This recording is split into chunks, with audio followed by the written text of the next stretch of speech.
अर्जुन ने कहा, हे पुरुषोत्तम, ब्रह्म क्या है? अध्यात्म किसको कहते हैं? अधिभूत क्या है और अधिदेव क्या कहता है? हे मधुसूदन, अधियज्ञ क्या है और इस देह में अधिदेह कौन सा है? मरने के विषय में स्थिर चित्त करने वाले लोग तुमको कैसे जान जाते हैं?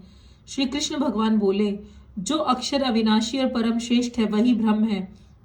प्रत्येक वस्तु का स्वभाव आध्यात्मिक कहलाता है और समस्त चराचर की उत्पत्ति करने वाला जो विसर्ग है वह कर्म है। जो देह आदि नाशवान वस्तु है वह अधिभूत कहा है। विश्वरूप जो विराट पुरुष है वह अधिदेह है। और हे पुरुष श्रेष्ठ, इस देह में मैं ही अधिदेह हूँ, अधियज्ञ हूँ। अंतकाल जो मेरा ध्यान करता हुआ शरीर त्यागता है वह निसंदेह मेरे स्वरूप को पाता है। हे कुंती पुत्र, अंत समय में मनुष्य जिस वस्तु का स्मरण करता हुआ शरीर त्यागता है वह उसी को पाता है। इस कारण तुम सदैव मुझे ही मन में लगाकर मेरा ही स्मरण करते हुए संग्राम करो और निसंदेह तुम मुझको आ मिलोगे। हे पार्थ, अभ्यास रूप योग से हो दूसरी ओर ना जाने वाले मन से सदा चिंतन करता हुआ पुरुष परम आदि दिव्य को प्राप्त होता है। अतएव जो अंत समय में मन को एकाग्र कर भक्ति पूर्वक योग्याभ्यास के बल से दोनों भुवों के मध्य भाग में प्राण को चढ़ाकर सर्वज्ञ अनादि संपूर्ण जगत के नियंता, सूक्ष्म से भी सूक्ष्मतर, अनेक पोषक अचिंत्य रूप सूर्य के समान प्रकाशवान, तमोगुण से रहित परम पुरुष का ध्यान करता है वह उसको मिलता है। वेद के जानने वाले जिसको अक्षर कहते हैं, वीतराग होकर सन्यासी जिसमें प्रवेश करते हैं तथा जिसको चाहने वाले ब्रह्मचर्य का आचरण करते हैं, उस परम पद को तुमसे संक्षेप में कहता हूं।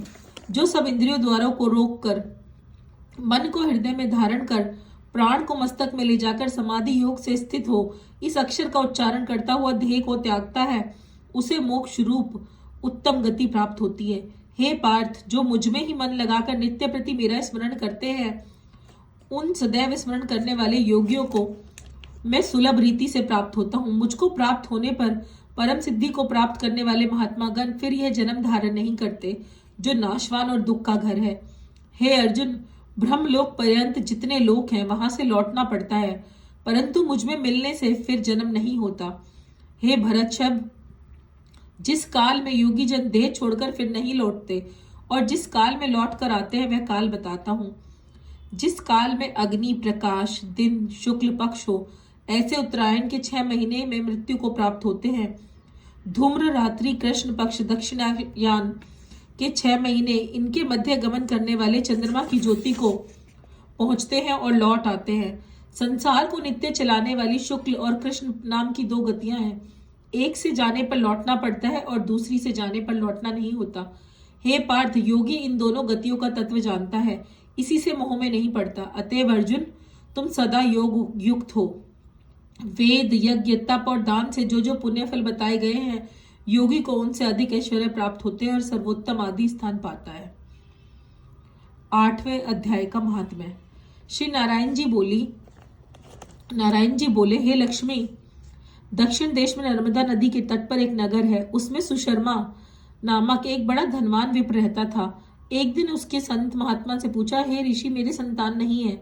तब ऋषि ने कहा, तू दान पुण्य कर। तब ब्राह्मण ने पूछा, कौन सा दान करूं?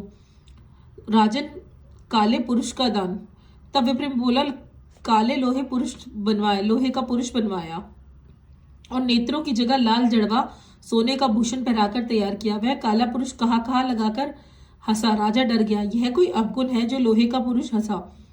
तब लोहे के काले पुरुष ने ब्राह्मण को कहा, हे ब्राह्मण, तू मुझे लेगा? तब ब्राह्मण ने कहा, मैंने तेरे सरीखे कई पचाए हैं। तब काले पुरुष ने कहा, हे विप्र, तू मुझे वह कारण बता जिसके कारण तूने अनेक दान पचाए हैं। तब विप्र ने कहा, जो गुण मेरे में है सो मैं ही जानता हूं। तब वह काला पुरुष कहा लगाकर फट गया तो उसमें से एक कालिका की मूर्ति निकल आई। तब विप्र ने गीता जी के 8वें अध्याय का पाठ किया। उस कालिका की मूर्ति ने सुनकर देह पलटी।